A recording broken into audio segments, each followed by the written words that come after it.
Bom, pessoal, bem-vindos mais a uma aula, do canal Mundo Evolução, dando continuidade aí à disciplina de metazoários basais e lofotrocozoários, Então vamos falar hoje, desse filo, tá? Os plateumintos, Então aí vai ser o primeiro filo, dentro dos organismos de simetria bilateral que a gente vai abordar, ok?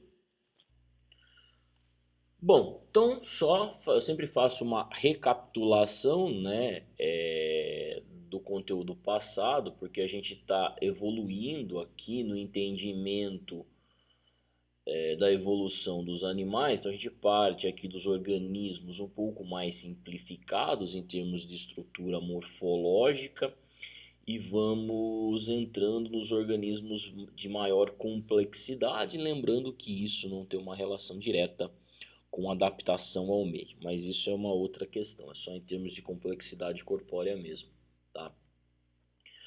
Bom, a gente falou sobre porífera, placozoa, quinidária, quitenófora, tá? Então aqui a gente terminou basicamente a as discussões, sobre os metazoários basais, tá?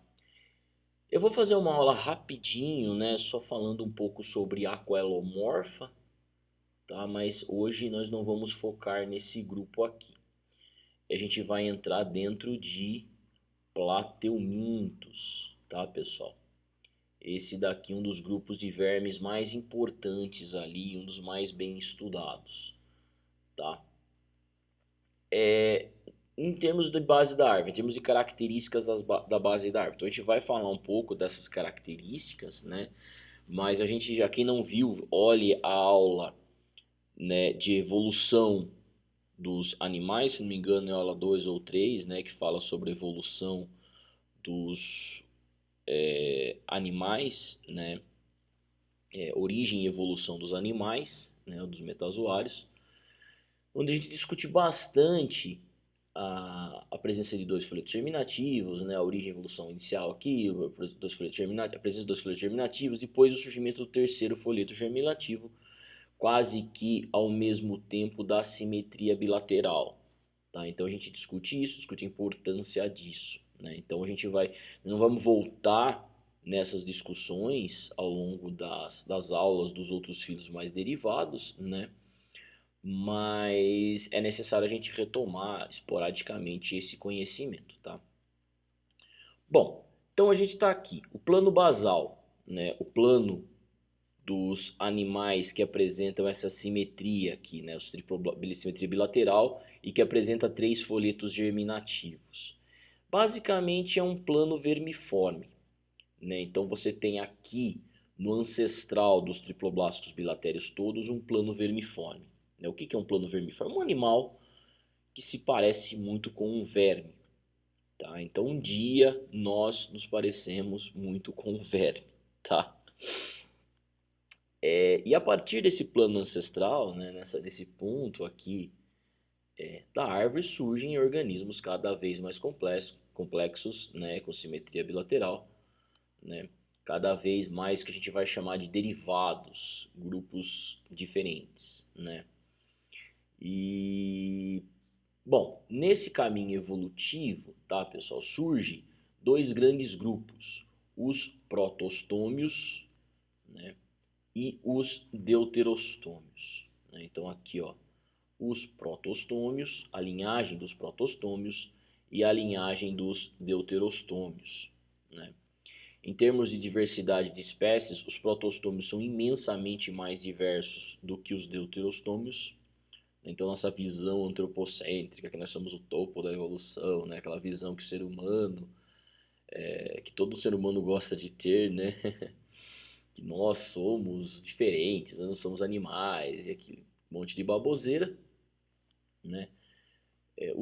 a gente está nesse grupo, esse grupo nem de longe é mais diverso, Esses quatro grupinhos aqui, nem de longe são os mais diversos comparados aqui aos grupos de protostômios, principalmente os Equidisozoa, né, considerando artrópoda, tá? E nemátoda. A nemátoda é um caso à parte, porque assim, não tem uma diversidade tão grande em termos de número de espécies. É grande, mas não é tanto quanto a artrópoda. Porém, a gente conhece uma pequena fração das espécies de nemátoda. E o principal ponto para essa falta de conhecimento da grande diversidade de nemátoda é o fato que são organismos que vivem no solo, né? Então não é tão fácil de se deparar com nemátoda quanto é fácil se deparar com, por exemplo, um cordado, né? Então a grande diversidade dos cordados já foram descritas, mas a diversidade de muitos grupos de equidizozoários e lofotrocozoários não foram descritas, devido à dificuldade de encontrá-los, né? Os nemátodas vivem no solo, no subsolo, tanto marinho quanto de, de terrestre, né? E muitos outros grupos, devido à dificuldade de encontrá-los, porque são puramente marinhos, né? De grande profundidade, tá? E a gente conhece muito pouco sobre os nossos mares. Ok, pessoal, então bom, a gente está entrando aqui agora dentro de protostômios, né? Dentro de protostômios, vamos focar basicamente em Lophotrochozoa. Então, protostômios é dividido em dois grandes grupos, Lophotrochozoa e Equidizozoa. Tá? Equidizozoa apresenta maior diversidade por causa dos artrópodes, né? Lophotrochozoa também tem uma grande diversidade, principalmente por causa dos molusca, né? Dos moluscos, dos anelídeos e de plateumintos, né? Então são grupos bem diversos, apesar desses grupos aqui como rotífera, né, serem pouco estudados. A gente tem alguns outros filos aqui, né, grande profundidade, apesar de não ter uma diversidade tão grande, também não é esperado que a gente encontre muitas espécies desses filos comparado à artrópoda, por exemplo. Ok? Tá, então aqui é o caminho que a gente está seguindo. Então os primeiros filos que a gente vai encontrar, né, que a gente vai abordar agora dentro de protostômios, está dentro de lophotrochozoários e ele é chamado de plateomito. O que define protostômia e o que define deuterostômia? Né? Então vocês sabem que existem características diagnósticas, né, para cada um dos ramos de uma árvore filogenética. Mas nem sempre nós conseguimos realmente encontrar característica para definir os clados, tá? A gente define, por exemplo, protostômia segundo o livro do Hickman, né, que é a filogenia que a gente está utilizando aqui, né, que é o livro Princípios Integrados de Zoologia. O que define protostômios seria o blastóporo, né, lembrando que é blastóporo, lembra lá do desenvolvimento embrionário, né? Você tem lá o estágio de blástula, e aí você tem uma abertura na blástula. Essa abertura é chamada de blastóporo. Nesse grupo aqui, basicamente, o blastóporo, né, os protostômios, o blastóporo vai originar primeiro a boca. Em deuterostômios, basicamente, ele vai originar primeiro o ânus. Tá? Então, no nosso desenvolvimento embrionário, a primeira coisa que aparece seria o ânus. Né? Então, o blastóporo dá origem ao ânus nos deuterostômios. Porém, pessoal, essa classificação tem caído por terra, porque a gente tem descoberto mais filos, entendido melhor sobre o desenvolvimento de cada um dos grupos dentro desses filos, e parece que essas características não são tão diagnósticas assim, não são tão boas para definir esses grandes grupos, tá? Ok? Então aí, bom, a gente tem, apesar disso, a gente vai ter ainda alguns livros, muitos autores utilizando essa classificação aqui, né, do blastóporo originando a boca, ou, por exemplo, do blastóporo originando o ânus para definir protostoma e deuterostoma. O Hickman utiliza o blastóporo originando a boca primeiro para definir protostômia, mas para definir deuterostoma ele utiliza a clivagem do tipo radial, que também faz parte do próprio desenvolvimento embrionário. Lembra que depois que acontece a fertilização, você tem um aumento exponencial do tamanho de células, né? Então a quantidade de células começa a aumentar, né? O número de células começa a aumentar, porque nós somos organismos multicelulares, então para dar origem a organismos multicelulares você precisa ter divisão celular. E o padrão de clivagem, nessa divisão entre duas células, tem um padrão específico de clivagem que seria a divisão celular, né? E aqui a clivagem do tipo radial, enquanto que a clivagem do tipo espiral, né, é uma característica utilizada para definir Lophotrochozoa, segundo o Hickman. E, né, a cutícula, aí é uma outra questão, né, que seria a presença de cutícula. O que seria uma cutícula? Seria uma estrutura protetora no corpo, né, uma cutícula, né, uma pequena membraninha que vai proteger o corpo que está presente em Equidizozoa, que isso a gente vai ver mais para frente em outras disciplinas e tudo mais. É utilizado para definir então o Equidizozoa, tá? Bom, aqui é só dando uma olhada geral, então na filogenia proposta pelo Hickman e as características que definem cada um desses grupos, né, protostômias, Lophotrochozoa, Equidizozoa, Deuterostômia, né, que são os grandes grupos ali dentro de metazoários, mas vocês vão encontrar muita variação em termos dessas classificações, principalmente das características diagnósticas dos ramos, né, porque muitos autores seguem diferentes características, acreditam em diferentes características como diagnóstica, mas o fato é que nenhuma delas define os clados sem nenhum tipo de ambiguidade. Por exemplo, você pode encontrar uma outra espécie aqui que tem um padrão de clivagem diferente, algumas espécies que poderiam ter, né, o blastopro originar primeiro ânus ao invés da boca e assim por diante. Isso é a dificuldade da gente definir esses grandes grupos, né? Você ainda não tem uma certeza absoluta do padrão de relacionamento entre as espécies, né, entre, na verdade, os grupos aqui, que seriam esses grandes filos dos animais, e a posição mudando pode mudar as características diagnósticas. E não só isso, cada vez mais que a gente estuda o desenvolvimento embrionário de cada uma dessas espécies, né, a classificação muda, o entendimento muda, porque ele vai ter um padrão de desenvolvimento diferente do que a gente acreditava que ele teria. Tá? Então, há muita alteração, né? E há, na verdade, muita discussão sobre essa classificação ainda, tá? Esse é um ponto.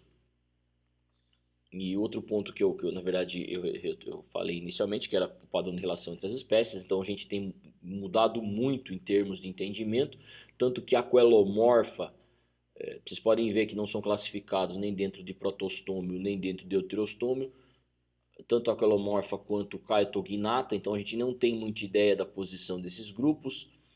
O livro do Hickman coloca a aquelomorfa na base, como irmão de todos os outros protostômios, deuterostômios e caetognata. Então, a aquelomorfa é irmão de protostômia mais a caetognata mais deuterostômia.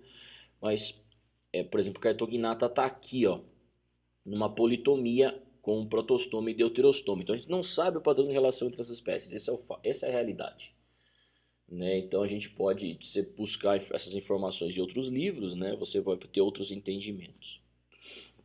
Ok, então a gente olhou de uma maneira bem geral aqui a classificação de protostoma, deuterostomas e a posição de plateumintos, né? E essas características gerais nesse primeiro momento.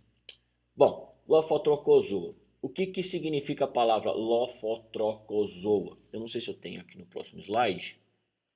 Não. Lophotrochozoa é um organismo que apresenta um lofóforo, que é uma estrutura filtradora, e trocozoa, que apresenta a larva trocófora. No fundo, era para que todos os lophotrochozoários tivessem larva trocófora e tivessem lofóforo, né, que é uma estrutura filtradora utilizada na alimentação. Só que na prática o grupo é definido pela clivagem espiral. Então a gente realmente não tem muita ideia, né, das espécies. Então, como você teve muitos grupos relacionados aqui, por exemplo, Ectoprocta e Entoprocta apresentam lofóforo, né? Só que são relacionados a ciclióforo, outros grupos aqui que não vão apresentar lofóforo, Quem apresenta a larva trocófora mais típica é molusca, né? Sendo que outros grupos não apresentam essa morfologia de larva trocófora. Então, esse é o grande problema, né? Então, nosso entendimento da evolução mudou. Então, esses nomes, por mais que digam alguma coisa, como presença de lofóforo e larva trocófora, não necessariamente hoje reflete a realidade do próprio nome, tá? Isso acontece muito, porque o nosso entendimento da evolução muda, né? É a mesma história, lá vou até fazer um vídeo sobre dinossauros. Dinossauros, nossa, foram extintos, que legal, tá? Mas aves, a gente sabe que hoje é um dinossauro, tá dentro do grupo dos dinossauros. Era relacionado a Tiranossauro Rex, era relacionado a Velociraptor. Então, a ave é muito mais próxima de um Tiranossauro Rex do que aqueles grandes quadrúpedes, um Brachiosauro, entre outros, Estegossauro. Então, aves é um dinossauro, né? Então, aves é um dinossauro que voa. Então, não foi extinto, né? Então, assim, a gente vai fazer um vídeo falando dessa discussão. Então, isso daí é o entendimento da evolução, né, que muda com o tempo. Essa é a mágica da ciência, né? Não é algo fixo, conhecimento não é algo fixo. Ele reflete o entendimento de uma determinada época. Bom, planos corpóreos, né? Então esse plano corpóreo vermiforme, pessoal, ele é padrão ali para a base, como eu já havia dito para vocês, né? Então você tem muitos grupos derivados que se distanciam desse plano corpóreo em forma de verme. Por exemplo, nós não temos mais um plano corpóreo parecido com um verme, apesar de nossos ancestrais serem vermes, que rastejavam lá nos oceanos do passado, lá perto do final do Cambriano, ou no meio do Cambriano para o final do Cambriano, né? Então nossos ancestrais eram vermes rastejantes, que está mais ou menos nesse tempo aqui, ó, 600 a 700 milhões de anos atrás, no passado, tá bom? Agora, muitos organismos mantiveram esse padrão. Então, se você olhar aqui, Plateumintos seria um organismo vermiforme, com forma de verme. Muitos outros têm ainda, nemátoda, nematomorfa, cadê nematomorfa? Aqui, nematomorfa, tá? Mesmo um unicóforo, algo parecido com verme, os anelídeos, né? Nemértia, bom, e assim por diante, grupos de molusca, tá? Aparecem vermes, entre outros grupos. Tá? Então, muitos grupos mantiveram esse padrão vermiforme, enquanto outros, pessoal, se distanciaram desse padrão vermiforme, seja lá um artrópode, seja lá uns cordados, né? Até um hemicordata, né? Tem essa morfologia meio vermiforme, forma de verme, tá? Mesmo um deuterostômio. Por quê? Porque era o plano corpóreo ancestral ali de todo o grupo, né? De todos os protostômios, deuterostômios, mais aquelomorfa, mais caetognata, tá? Então, protostômias, deuterostômias, aquelomorfa e caetognata. Então, era o plano corpóreo desses grupos. Ok? Então, se a gente vê hoje aqui, basicamente, segundo o Hickman, quais são os animais que têm esse plano vermiforme, ou seja, que mantiveram, né, esse plano vermiforme. São todos esses, né? Todos esses filos aqui. Desculpa, pessoal, usando essa canetinha, às vezes ela passa e risca sem querer a tela aqui. A tela minha é meio grande. Então você tem a Quelomorpha, Plateuminthus, Gnatostomolida, você tem a Cantocéfala, Mesozoa, Nemértia, Molusca, Anélida, Sipúncula, Nematoda, Nematomorfa, Quinorrinca, Priapulida, Onicófora, Caetognata, Chinoturbelida e Hemicordata. Tá? Todos esses animais mantêm o plano corpóreo vermiforme ancestral. Tá claro, com grandes variações, várias características, variações nesse plano geral vermiforme, mas de uma maneira geral ainda parecem vermes, né? E você tem muitas características que surgem dentro desses grupos de maneira independente, então o que vai acabar diferenciando ou distanciando um Nemátoda, por exemplo, de um plateuminto, né? Um plateuminto neoderme, que a gente vai ver aqui daqui a pouco. Você tem nemátoda lá, que tem essa cutícula que a gente vai discutir nas próximas aulas, que é uma estrutura protetora também do corpo. Tá? Então você tem estruturas diferentes que surgem em cada um desses grupos, mas em termos gerais eles mantêm ainda um certo padrão vermiforme presente onde? Esse plano vermiforme não surge do nada, é o plano do ancestral. Então é assim que a evolução funciona, pessoal. É provável, é mais provável que as características presentes nos ancestrais sejam transmitidas aos descendentes. Né? É isso que acontece. Tá? E normalmente são essas características que estão presentes nos descendentes, que é derivada que é originada de um ancestral, que a gente utiliza para agrupar as espécies e entender como a evolução aconteceu. Tá? Isso é o ponto importante, é isso que todo biólogo busca, né? As características herdadas dos seus ancestrais. Né? Todo biólogo não, né? Biólogos evolutivos. Então, pessoal, a palavra verme, ele é um termo popular que remete a uma série de animais invertebrados rastejantes. Então, o que são vermes? Vermes, pessoal, são representantes de vários filos, né, dentro dos animais. Então, você não tem um representante único, né? Então, já li para vocês toda a sequência lá de filos que tem um tipo de padrão vermiforme. Então, por que eles têm esse padrão? Porque eles herdaram esse padrão corpóreo basicamente do seu ancestral, aquele que a gente já discutiu, né, que é chamado urbilatério. Tá? Eles são muito escavadores, têm corpo mole, cilíndrico e alongado. Seria o que a gente entende ali, que a maioria das pessoas entende como sendo um verme. Tá? Verme é uma palavra então que vem do latim ali, significa vermes. E eles são encontrados, pessoal, a gente já viu, né? Todos esses filos, a grande maioria dos filos são marinhos, né? Em terra a gente tem alguns representantes, alguns filos, né? Mas a grande maioria dos filos são marinhos ainda. Então, você tem organismos distribuídos por praticamente todos os habitats do planeta, né? Então, incluindo mares, rios, subterrâneos, terrestres e assim por diante. Parasitas, né, de plantas, de outros animais e assim por diante. Né? Então, por exemplo, a tênia, a lombriga, muitos são herbívoros, outros são predadores, alguns são filtradores, outros são detritívoros. Então, verme não é um grupo natural, né? Ou seja, se a gente for pegar hoje todos os grupos que parecem com vermes e agrupar em um só, como já foi feito no passado, isso não representa um grupo natural, porque vai ter vermes, filos que vão estar relacionados a outros filos que não se parecem com vermes, né? Então, então isso é um ponto importante. Você simplesmente pegar, voltando aqui, pegar todos esses filos, né, e agrupar, né, plateuminto com nemátoda, aqui nemátoda, nematomorfa ou com um hemicordado, não faz sentido. Antigamente, né, no passado, a gente classificava, né, basicamente pela aparência, pela forma. Então, para, sei lá, vamos agrupar todos os filos que se parecem com vermes. Né? O problema de fazer isso é que você está agrupando coisas que não descendem de um único ancestral.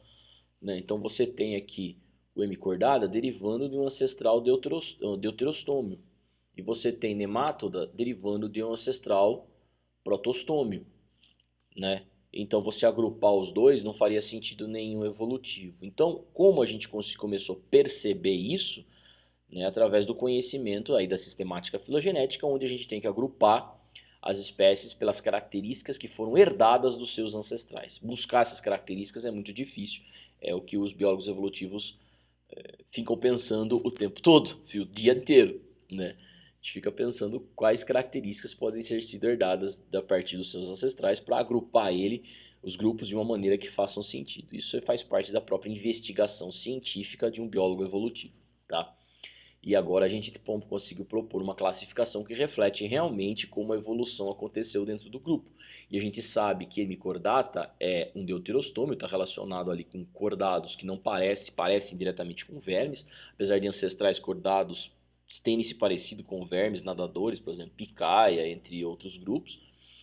né? Mas hoje, se os descendentes não se parecem diretamente com vermes, como por exemplo um nemátoda se parece, ou como por exemplo um plateuminto vai se parecer, tá?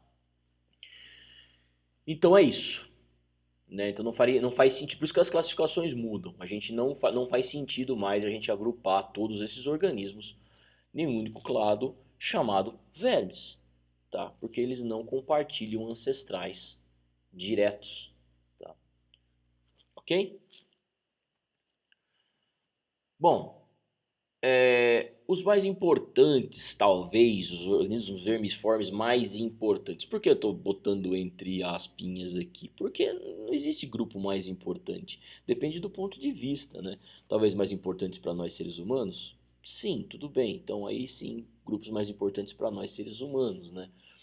Seriam os plateumintos, os nematódios e os anelídeos, né?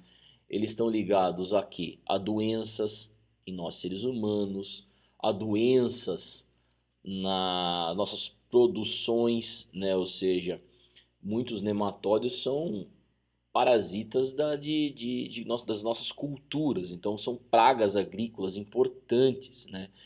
Que estão aí, que é foco de controle por muitos agrônomos, por exemplo. Os anelídeos, tá? São importantes, convivem com nós diretamente. Quem nunca viu uma minhoca para pescar, então assim, elas são importantes, elas estão mais próximas de nós seres humanos que muitos outros grupos, né? De organismos vermiformes, principalmente os grupos marinhos. Elas também são importantes para culturas, né? Então elas reciclam, né? A matéria orgânica do solo, produz nutrientes de uma forma que possa ser absorvida pelas plantas. Então, assim, muitos anelídeos são importantes, né?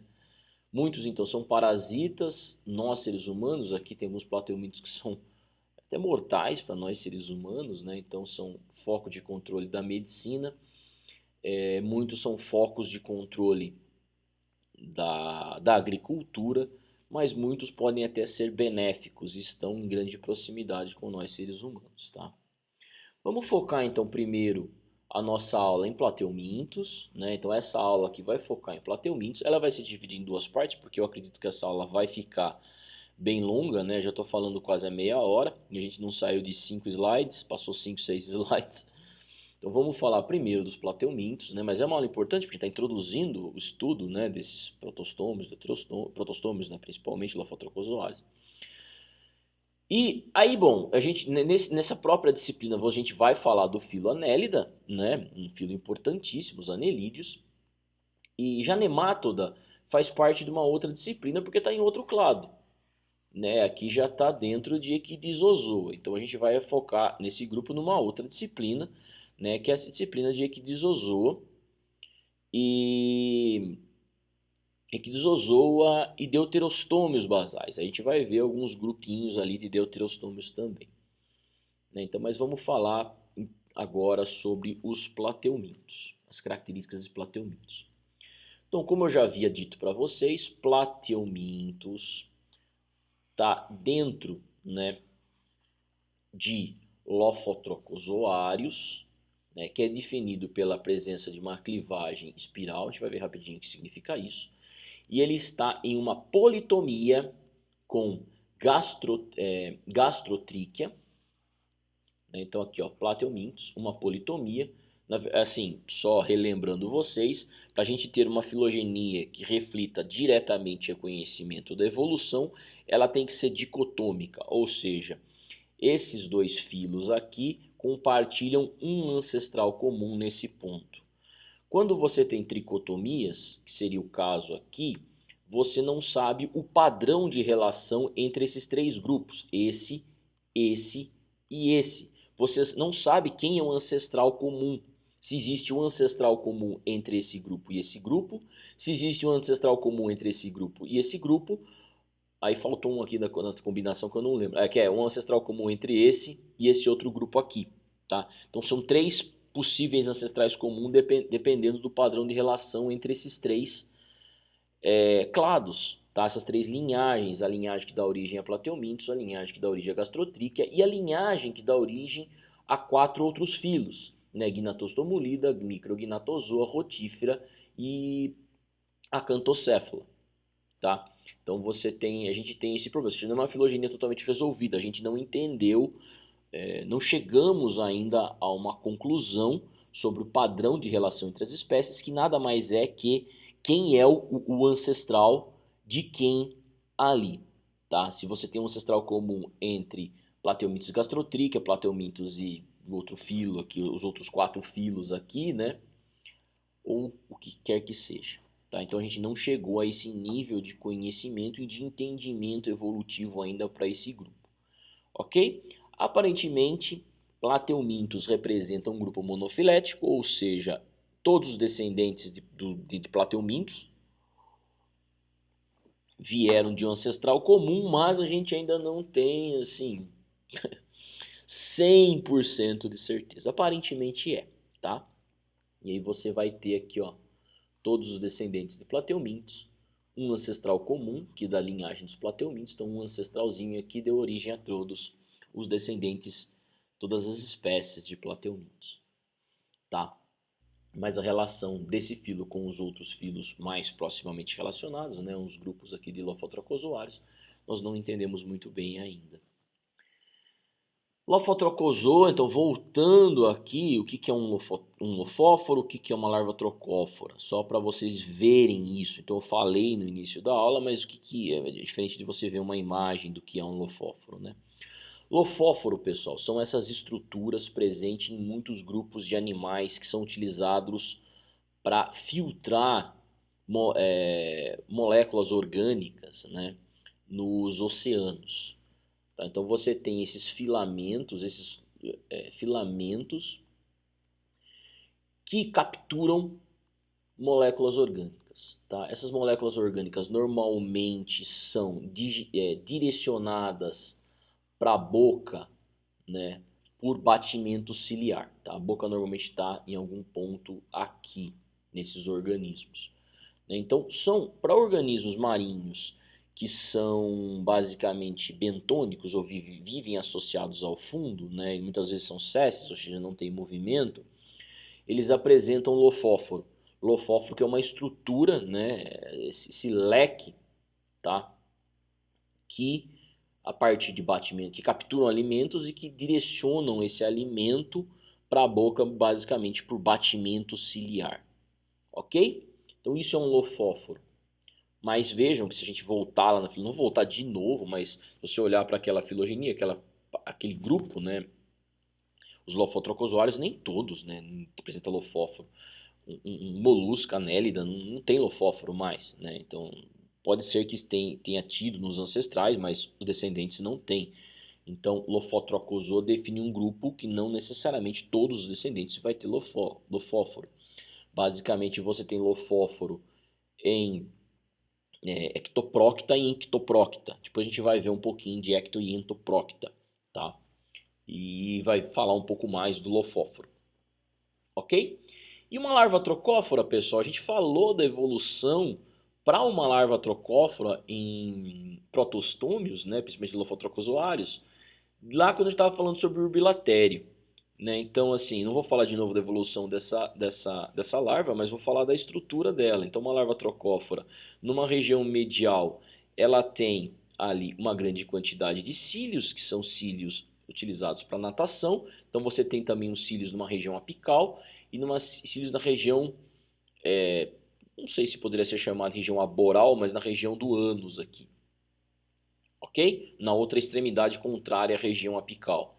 Para que servem esses cílios? Todos para movimentação, tá?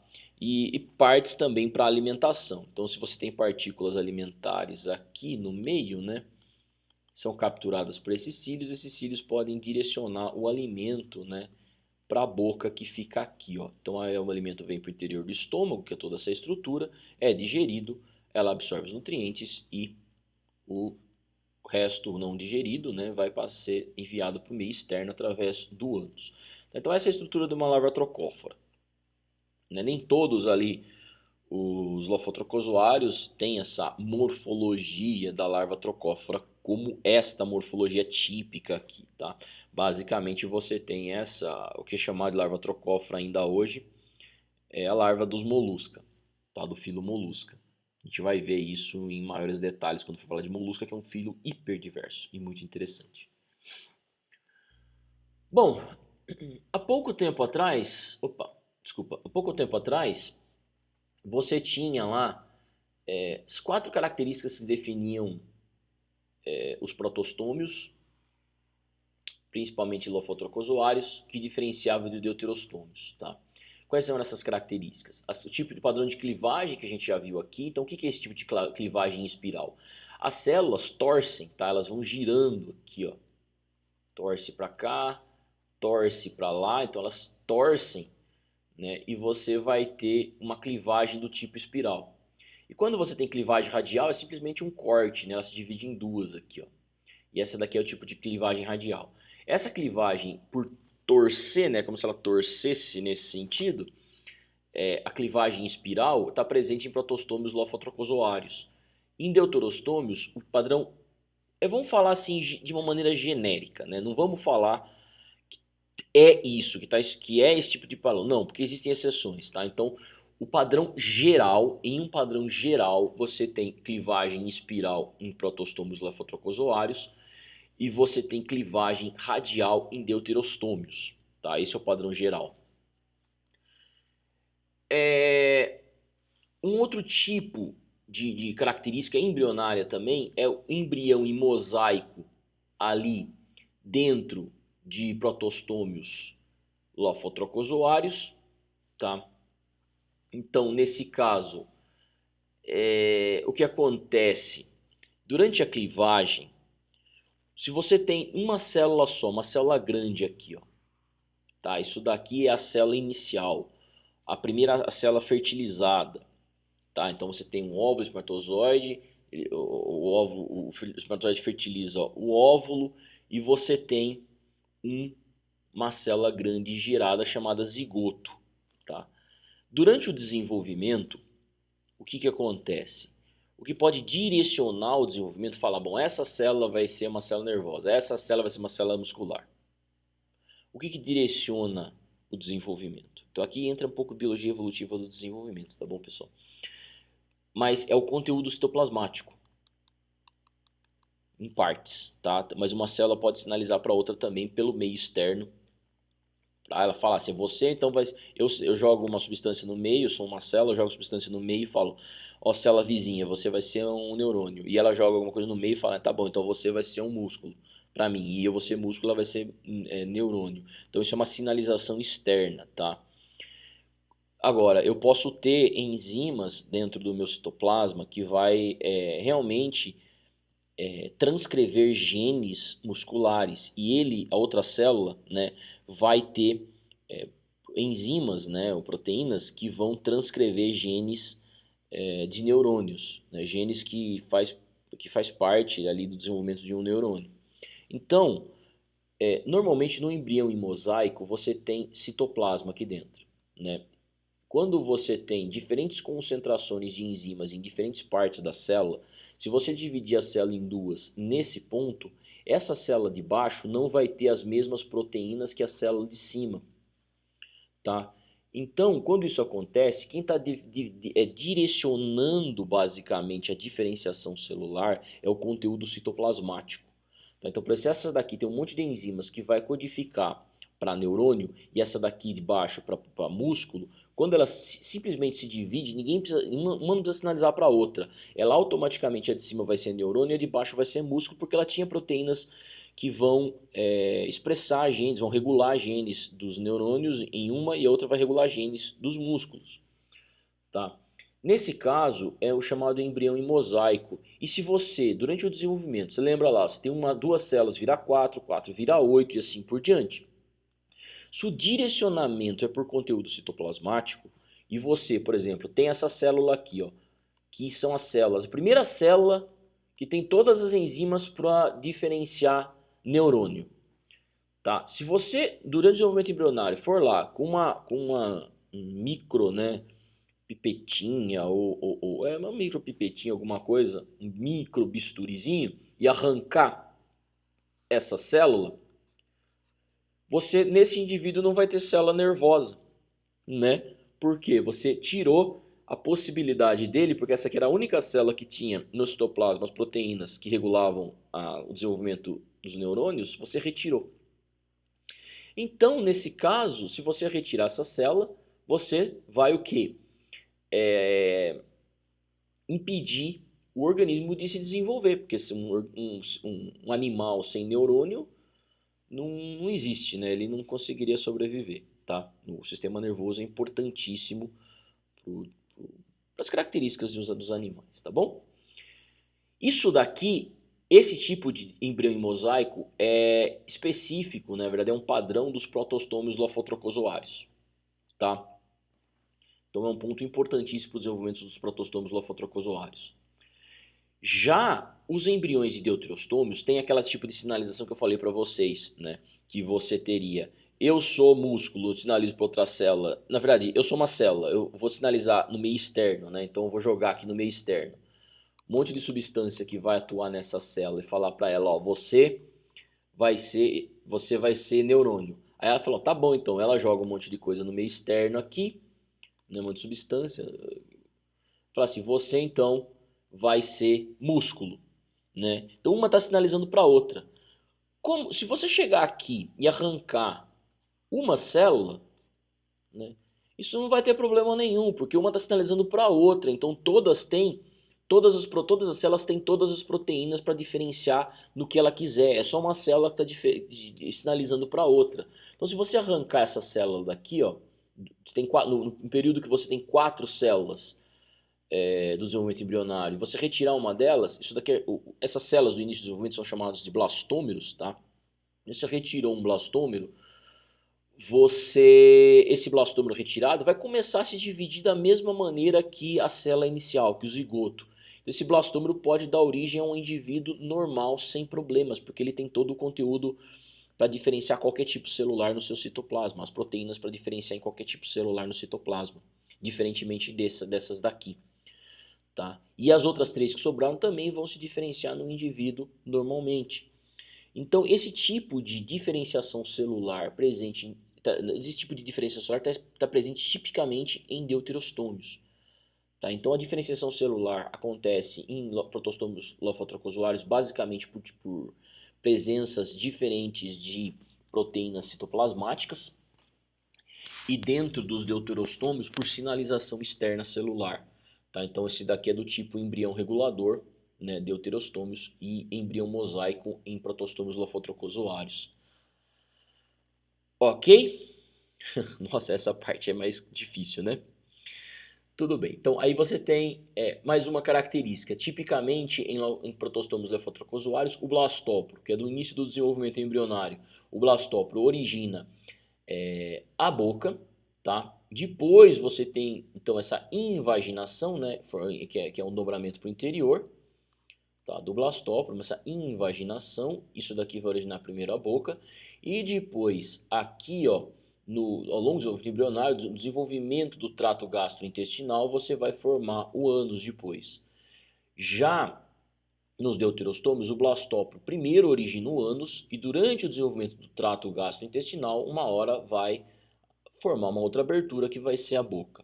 Tá? Então, boca é originada primeiro em protostômios lofotrocozoários e ânus é originado primeiro nos deuterostômios. Tá? Celoma, né? Tem uma outra diferenciação que é com relação ao celoma. Lembra lá, os triploblásticos bilatérios têm o terceiro folheto germinativo, né? Que é a mesoderme. Tá? A mesoderme, ela forma todo um revestimento interno do corpo, tá? E se divide em duas partes, a parte que vai cobrir basicamente aqui a região próxima da ectoderme e a região próxima da endoderme, formando uma cavidade interna à mesoderme. É aqui que vão estar posicionados, por exemplo, em nós, os órgãos. Em muitos organismos tem fluidos, dependendo da função de cada um, aí, que vai adquirir em cada um essa mesoderme. Tá? Mas você teria um espaço interno aqui. E nesse caso, o que origina o celoma, né, essa mesoderme, na verdade, o que origina a mesoderme e posteriormente o celoma em protostômios lofotrocozoários são células aqui da interface, ó, endoderme, ectoderme. Aparentemente essas células todas são originadas da endoderme, mas é discutível, tá? Então, porque normalmente, lembra lá, quando a gente está falando dos primeiros quinidários, né, que as células musculares, elas são derivadas da ectoderme, por isso ela tem células epiteliomusculares e não células musculares verdadeiras, como os outros animais, os urbilátérios, né? Porque em urbilatério as células musculares são derivadas da mesoderme, e a mesoderme é originada a partir da invaginação da própria endoderme, tá? É o que acontece nos enterocélicos, aqui nesse outro grupo. Então você tem aqui, ó, aparentemente não é 100% de certeza, é difícil você traçar a origem de cada uma dessas células. As células também se originam da endoderme, mas nessa interface aqui, ó, endoderme e ectoderme, e futuramente produz o celoma, né? Então, o celoma, a gente fala que o celoma forma-se por divisão do tipo esquizocélica em protostômios lofotrocozoários, que é esse padrão aqui, tá? Já dentro de deuterostômios, o celoma, né, na verdade a mesoderme, então futuramente o celoma, vai surgir de dobras da região mais medial aqui da endoderme. E aí esse tipo, né, de surgimento do celoma, a gente chama que o celoma forma-se por evaginação do tipo enterocélica, tá? Aqui do interior da própria endoderme. Ok, pessoal? Então, basicamente, a gente consegue diferenciar protostômos, lofotrocozoários e deuterostômos, classificar eles, né? Ou seja, características, a gente teria 4 características diagnósticas, né? A gente diferencia eles por essas 4 características. A gente pode chamar de características diagnósticas. Se a clivagem em espiral, o embrião em mosaico, blastópora origina primeiro a boca e o ânus forma secundariamente, e o celoma formado por esquizocelia em protostômios lofotrocozoários. Clivagem radial, embrião do tipo regulador, blastópora origina primeiro o ânus, depois a boca forma secundariamente, o celoma por invaginação enterocélica nos deuterostômios. Só que isso é olhado, que nem eu já disse, de uma maneira bem genérica, tá? Porque a gente sabe que existem exceções. Tudo dentro da biologia tem as suas exceções, e a gente está começando a arranhar o entendimento dessas exceções, tá? Ou seja, está entendendo um pouco melhor. Porque uma coisa é você saber como acontece o desenvolvimento do celoma no ser humano, o organismo mais bem estudado de todos, né? A gente desenvolveu até uma medicina que seria para cuidar das pessoas que têm algum tipo de problema, algum desequilíbrio da, do corpo, né? Ou seja, quando você distancia da sua homeostase, você vai ter até técnicas para tentar recuperar o equilíbrio aí, né? Que seria técnicas utilizadas pela medicina. Porém, pensar naqueles organismos de fundo do mar como o Entoprocta, quem que vai conseguir estudar o desenvolvimento embrionário dele? Não é tão fácil estudar o desenvolvimento embrionário de um Ectoprocta quanto entender o desenvolvimento embrionário de um ser humano, de um peixe, de um anfíbio e assim por diante. Então, acesso aos grupos, e ainda tem bichos que tem grupos, pessoal, que só conhece a larva, tem bichos que você conhece o adulto, você nunca viu a fase larval. Então é bem mais complicado, né? Então a gente está começando a entender mais, conforme a ciência avança, a gente entende melhor, né? Então, claro que essas classificações vão acabar mudando com o tempo, a partir do momento que a gente entender melhor todo o desenvolvimento, todos os processos que vão acontecer em organismos que ainda não foram estudados, tá? Ok? Ok, né? Nem entramos em plateumintos ainda, pessoal, mas a gente vai entrar daqui a pouquinho.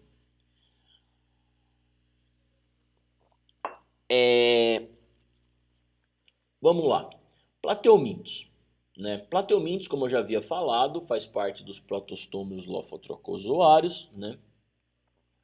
Dentro dos protostômios lofotrocozoários, você tem alguns grupos que podem ser definidos, né? Tem uma certa definição, como por exemplo a relação entre rotífera, cantocéfala, definido pela epiderme sicicial eutélica. Bom, depois uma hora a gente vai ver isso, não se preocupe, então não é a hora a gente ver isso. A gente tem outros grupos aqui, como gnatífera, que agrupa gnatostomulida, micrognatozoa, rotífera, cantocéfala, que é definido pela mandíbula cuticular com microestrutura única. Tudo isso aqui segue o livro do Hickman, tá? Que é o Princípios Integrados de Zoologia. Mas, pessoal, esse padrão de relação de plateumintos com todos esses outros lofotrocozoários, né, gastrotríquito, essa politomia, né, e essas outras relações aqui, pessoal, elas são definidas por caracteres moleculares. O que é isso? O que são caracteres moleculares?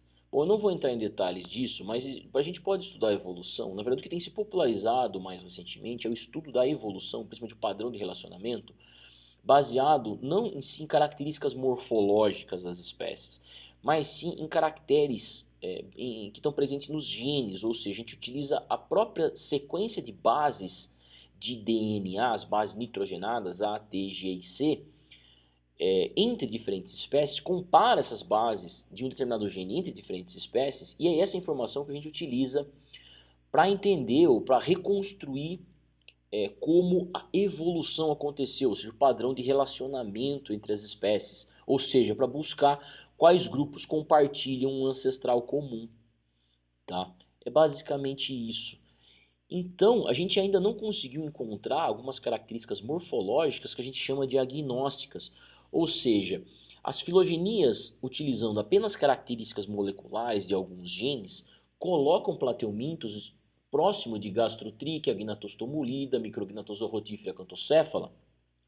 Porém, a gente não conseguiu encontrar nenhuma característica morfológica que mostre que essa relação realmente é verdadeira, tá? Eu não vou entrar em muitos detalhes, mas tem um problema quando a gente agrupa por caracteres moleculares. Como que você vai chegar e definir um grupo? Nós seres humanos temos a dificuldade, ou na verdade, precisamos de coisas que definam, né, aquilo que a gente está observando. Por exemplo, você vai observar um objeto, né, uma cadeira. O que é uma cadeira? Bom, na própria hora você já vê na mente a estrutura de uma cadeira, que são 4 pontos em contato com o chão, que serve para você, que tem uma base na qual você senta e encosta, né? É o que eu estou utilizando agora para falar para vocês, uma cadeira. Então você precisa de alguma coisa que defina aquilo. Então cadeira tem um nome e associado a um nome existe uma definição para aquilo. E aquilo vem na sua cabeça, né? A descrição da estrutura. Então, com o mundo natural é a mesma coisa. Quando você fala o que é um ser humano, bom, na hora você vê um organismo que anda sobre 2 membros, somos nós mesmos, tal, tem uma estrutura, olho na frente, não tem muro lateral, a gente tem uma boca, a gente mastiga, a gente é um mamífero, produz leite, e assim por diante. O que é um inseto? Ah, tá, então você tem todas as que definem um inseto. O que é um peixe? Mesma coisa, né? O que é um plateuminto? E o que é esse grande grupo aqui? Ah, é um bicho que tem um A na terceira base do gene COI, por exemplo.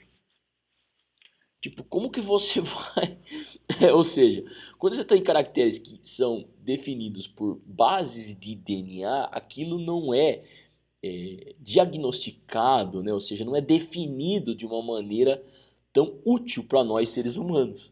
Concorda? Então, esse é o problema de você agrupar espécies, né? Simplesmente utilizando caracteres moleculares. Então, o que é esse grupo que inclui todas essas espécies aqui? É um bicho que tem um A na posição tal de um determinado gene, um G, um T e assim por diante. Isso dificulta a nossa definição de grupos e definições do que são aquelas espécies. Mesmo plateumintos, pessoal, você não tem nenhum caráter morfológico que está sendo utilizado para definir esse grupo. Tá? Então, o que é plateuminto? Aí o problema é maior. Não tô falando de um grupo, né, de 1, 2, 3, 4, 6 filos. Né? Não tô falando de um grupo de 6 filos. Então aqui, esse grupão aqui, sei lá, não tem uma definição tão importante quanto teria a definição de plateumintos. O que é plateuminto? Tá, quando você chega e pensa em plateuminto, você fala, é um turbelário, então é uma planária. Mas tem também um cestódio. Tem também aqueles outros grupos lá de parasitas. Né? E o que é então? É um cestódio? É uma tênia? Ou é uma planária? Tênia realmente é relacionado com planária? Então assim, a definição do que é um plateuminto fica meio obscura sem uma característica diagnóstica, tá? Sem uma característica morfológica que define plateumintos especificamente. Então, por isso que esse grupo pode ser ou não monofilético, né? Então, pode ser que a gente, de repente, no futuro, tenha um grupinho aqui de plateumintos cestoda, que seja, vai sair aqui. Então, aqui, não, plateumintos são só as planárias. E você tem o filo Cestodia, que é as tênias, né? Então esse daqui é o grande problema, né? Você não tem características diagnósticas, então você não tem uma forma de se referir ao grupo, ou na verdade você se refere ao grupo, mas isso não traz nenhuma informação efetiva para a gente, né? Do ponto de vista da definição, né, do que é a estrutura, que é o importante para a gente, na nossa própria linguagem, para a comunicação, né? Talvez seja um dos pontos mais importantes seja a própria comunicação nossa. Então não tem uma validade tão grande para a nossa própria comunicação, né? Encontrei um plateuminto. Mas você encontrou o quê? Um cestóide? Encontrou um... Entendem isso? É o problema da definição do grupo. Ok? O que é um cestóide? Desculpa, o que é o plateuminto? Você encontrou um plateuminto. É um bicho, então, que tem sistema digestivo incompleto. Entende? Os plateumintos têm, não só tem uma abertura do trato gastrointestinal, tá? Então você não tem duas aberturas. Bom, poderia ser uma definição, mas o problema é que tem outros grupos que têm esse mesmo problema, só tem uma abertura, como por exemplo uma anêmona, né? Então não dá, serve para a gente definir plateumintos.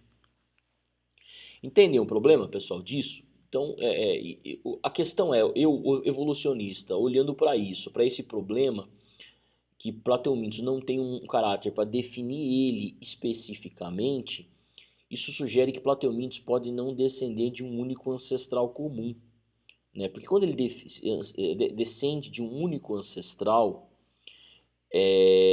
você sempre vai ter, sempre não, mas pelo menos você vai ter uma característica que estava presente no ancestral que vai ser comum a todos os descendentes. Quando você não consegue encontrar essa característica, eu tenho muita dificuldade para encontrar essa característica, é que porque provavelmente esse grupo não descendeu apenas de um ancestral, mas descendeu de múltiplos ancestrais, e artificialmente nós agrupamos todas as espécies num único clado, falando que tinha descendido de todos eles de um único ancestral. Ou seja, é um problema mais nosso, que não entendemos ainda como o grupo evoluiu, do que simplesmente a partir da evolução real do grupo.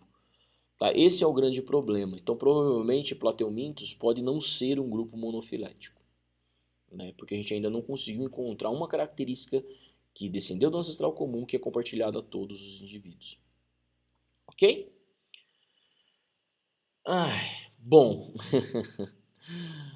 vamos entrar em plateumintos? Tá? Então, o que eu vou fazer? Eu já falei 1 hora. Então, eu vou dividir essa aula talvez em mais partes do que 2 partes. Então, eu vou parar aqui, tá? Então, a gente deu uma pequena introduçãozinha em plateumintos, as características de definir ele no finalzinho desse vídeo, né? Então, eu vou parar aqui e venho daqui e já começo agora um outro vídeo falando filo plateumintos, características gerais, e a gente vai entrar na diversidade aí do grupo. Ok, pessoal? Então, a primeira parte da aula era isso. E nós nos vemos aqui na segunda parte da aula. Obrigado e até daqui a pouco.